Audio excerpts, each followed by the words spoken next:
Hello friends, तुमचं खूप खूप स्वागत आहे माझ्या मराठी यूट्यूब चॅनलमध्ये. तर चला, आज आहे ना खूप छान व्हिडिओ होणार आहे, त्यामुळे व्हिडिओ शेवटपर्यंत बघा. तर आता आहे ना दुपारचा 1:30 वाजला आहे. सकाळी एक भाजी केली होती, तर पुन्हा एक भाजी करायची आहे. विरासाठी भेंडी केली होती आणि आता आम्हाला कोबीचा कांदा करते. तर कोबीचा कांदा आहे ना घेताना नेहमी जड बघून घ्यायचा, वजनाने छोटा असला तरी चालेल, काही नाही, एकदम छान चव लागते. पण आपण मोठा घ्यायला गेलो ना आतून पोकळ असतो आणि त्याला चव पण नसते. तर छान मस्त हे मला मम्मीने सांगितलेलं आहे. वांगी निवडताना भेंडी म्हणा, म्हणजे आपण कशा पद्धतीने घेतलं पाहिजे. आता शेतकरी म्हटल्यावर ना आता ह्या सगळ्या गोष्टी बारीक बारीक माहीत आहे आम्हाला, त्यामुळे म्हटलं चला तुमच्यासोबत शेअर करावं. तर इथे मी ना हरभऱ्याची डाळ भिजत घातली थोडीशी. तर मिस्टरांना अशीच आवडते, म्हणजे माझ्या सासरे अशा पद्धतीनेच कोबीचा कांदा करतात. तर पाणी टाकून आहे ना धुवून घेते. बरेच जरी ना कोबीचा कांदा धुवत नाही, पण त्याला कसं पावडर वगैरे मारले राहते ना, फ्लावर झालं कोबीचा, तर व्यवस्थित धुवून घ्यायचं, म्हणजे पावडर वगैरे ना निघून जाते आणि काही बारीक आळ्या वगैरे असं ना ते पण जातं. तर मसाल्याचं बघितलं डबा म्हटलं ना खाली भरपूर असं साचलेलं होतं. आपण घेतोच ना, मग थोडं तरी पडतं आपल्याकडनं, किंवा डबा थोडा काना वगैरे झाला तर म्हटलं खाली ना पेपर टाकून घेऊया. तर जरी सांडलं तरी त्यातच सांडेल, कारण की आपलं जर लक्ष नसलं ना तर त्याला आळ्या पण लागून जातात खाली. म्हणजे वरती दिसतं व्यवस्थित सगळं, पण खाली आळ्या पण लागून जातं. हे बघितलेलं आहे मी स्वतःच्या डोळ्याने सगळं, म्हणजे अक्षरशः 2 मोठ्या मोठ्या आळ्या वगैरे. तर म्हणजे असंच बघितलेलं आहे, माझ्या ह्याच्यात नाही झालेलं अजूनपर्यंत.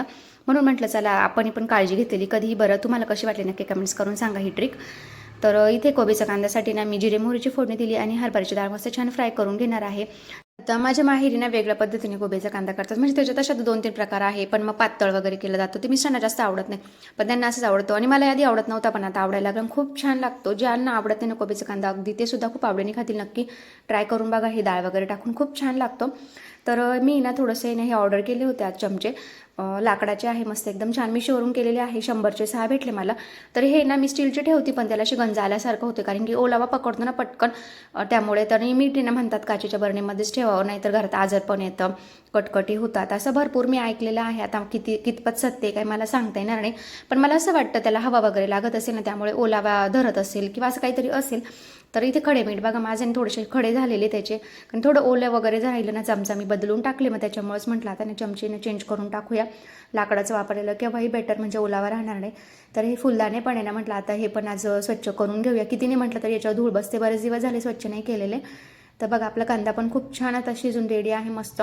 डाळ पण खूप छान शिजली. होते ना इथं उभा आहे, म्हणजे अजून तळायची तयारी चालू. तळले 4-5च तळले, तरी पण दोघांचं चाललंय गाई दे म्हणून असं काय. मग थांब ना, आम्ही तळू द्या, मला तळू का नको आधी सांग बरं तू. हे असं असतं आमचं, तळायचा उशीर असतो. तर आम्ही शक्यतो पोंगे ना मुलांना घरीच म्हणजे आणून तळून देत असतो, कारण की बाहेर कसं तेल वापरलेलं आहे, कशा पद्धतीने केलं आपल्याला काहीच माहीत नसतं. मग मुलांना खोकले वगैरे, त्यामुळे मग आम्ही ना घरचंच मुलांना शक्यतो जास्त देण्याचा मी प्रयत्न करत असते.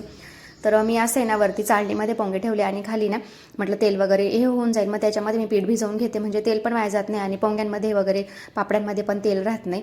तर इथे थोडं ना कोमट पाणी करून घेतलेलं आहे मी. तर इथे ना शिवची मस्ती चालली बघा, वरती चढायचं काम चाललंय. घे ना मग पप्पा, घे घे घे ना पप्पा. सॉरी म्हण मग, सॉरी बोला आईला. तर कोमट पाणी घेतलं होतं करून, म्हणजे आपला हात बुडेल इतकं कोमट करायचं, आपल्याला जास्त कडक पण नाही करायचे. त्याच्यामध्ये मी विमचं लिक्विड असतं ना आपलं भांड्यांचं, ते टाकून घेतलेलं आहे. तुम्ही शॅम्पू पण टाकू शकतात, पण मी लिक्विडच घेतलं, कारण त्यामध्ये कसं लिंबाचं हे असतं ना, त्यामुळे छान मस्त निघून जातं जे काही घाण वगैरे आहे ना. तर हळूहळू पद्धतीने मी असं थोडं चोळून वगैरे ना व्यवस्थित स्वच्छ करून घेतले दोन्ही. तुम्हाला दाखवते बघा किती घाण आहे त्याच्यामध्ये, एकदम घाणेरडं झालेलं आहे पाणी, म्हणजे भरपूर धूळ बसलेली होती त्याच्यावर, सगळी घाण निघून जाते. म्हणजे अगदी 5 मिनिटामध्ये आपलं आर्टिफिशियल फ्लावर चांगलं होतं, कारण की इतके महाग भेटताना हे, त्यामुळे एकदम केअरफुली आपल्याला स्वच्छ करावे लागतात. त्यानंतर स्वच्छ पाण्यामध्ये मी धुवून घेतले आणि अगदी 5 मिनिटाच्या आतच इतके छान निघालेले आहे. कोमट पाण्यामुळे ना पटकन येऊन जातं आणि लिक्विड असतं ना विमचं, तर ते खूप छान आहे, त्याचा इफेक्ट भांडेसुद्धा खूप छान निघतात. तर तसंच आपण ह्या बाकीच्या गोष्टींसाठी पण यूज करू शकतो. बघा तुम्ही दाखवते तुम्हाला पहिल्यामध्ये आणि आत्तामध्ये. तर मी हे सगळं करत तोपर्यंत शिवणे इथे ना ग्लास फोडून टाकला. मम्मी दूध गाजराचा हलवा करायला बाई. अवधूतचे रिॲक्शन पा. अवधूत कोण आलेले, कोण आलेले, कोण आहे. अवतार बघा, पडली होती मी थोडा वेळ, दळण करा म्हटलं आणि ना गहू आणली.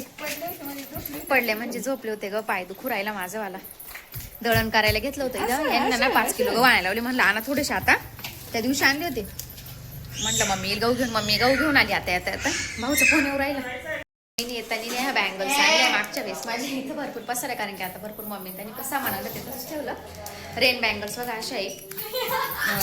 मी त्या दिवशी असं आमच्या इथं शोधत होते पण खूप महाग होत्या, तर या राधून 100 रुपये डझननीच आणल्या. ऑनलाईन पण खूप महाग आहे मिशोवर. या 2 आणले होते, ग्रीन कलर आहे ना. हा दळून आम्ही जातो तिकडं, मग टाकू का मी जात जाता. तुम्ही किती वाजता? बरं चला. पाणीपुरी आपण तिकून आल्यावर खाऊ.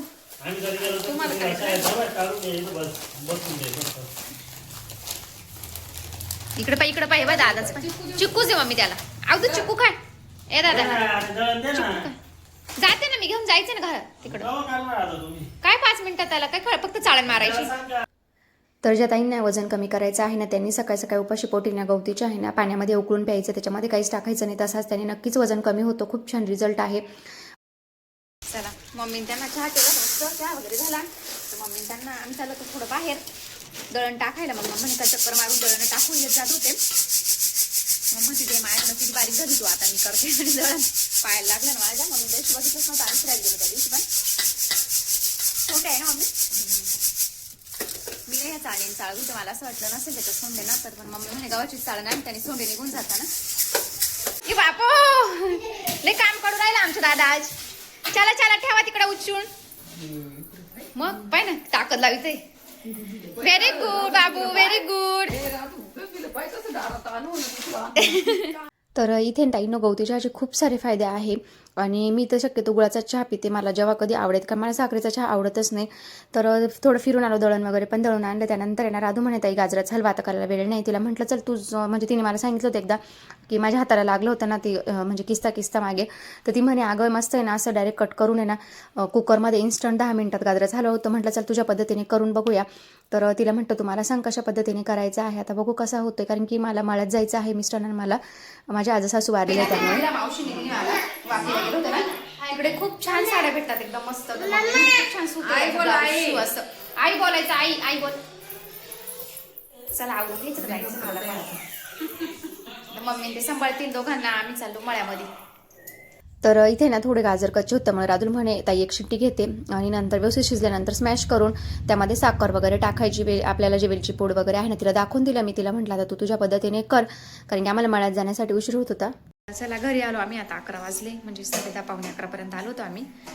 आणि मग हे ना ते दाखवत होते अजितदादा पवारांनी का त्यांचं आलं बॉडीचं वगैरे दाखवत होते. खूपच भयंकर आहे ना. त्यांनी विचार पण नसेल केला की म्हणजे असं होऊ शकतं ना. माणसाचा खरंच भरोसा नाही आहे. तर गाजराचा हलवा ना असं झालाय पण छान झालाय. पण राधू म्हणे ताई आपला जो किसून असून तो छान लागतो, पण हा पण इन्स्टंटवाला छान आहे. आता टेस्ट करून बघते कसा झालाय. पाणीपुरी खायची आता उद्याच पाणीपुरी वगैरे नाही काही नाही. छान लागतं, चांगला आहे मम्मी. छान झालं. 10 मिनिटात इन्स्टंट होतो मस्त. मेथीची भाजी खराब होणे म्हणून मम्मीने ना फ्रीज नाही माझ्याकडं भाजीची ठेवली मस्त हिरवी झाली. काल आणि यांनी थोडी सुकायला लागली होती, मम्मीने याच्यात ठेवली पाण्यामध्ये. आणि पाणीपुरीचं पाणी पण पाण्यामध्ये ठेवलं, घमिण्यामध्ये पाणी ठेवून जसं काय. तर चला आजच्या व्हिडिओचे ते सिरीज एंड करते. आजचा व्हिडिओ कसा वाटला नक्की कमेंट्स करून सांगा. आणि आमच्या गप्पासुद्धा भेटूया पुढच्या ब्लॉगमध्ये. तोपर्यंत सर्वांना बाय बाय, शुभरात्री.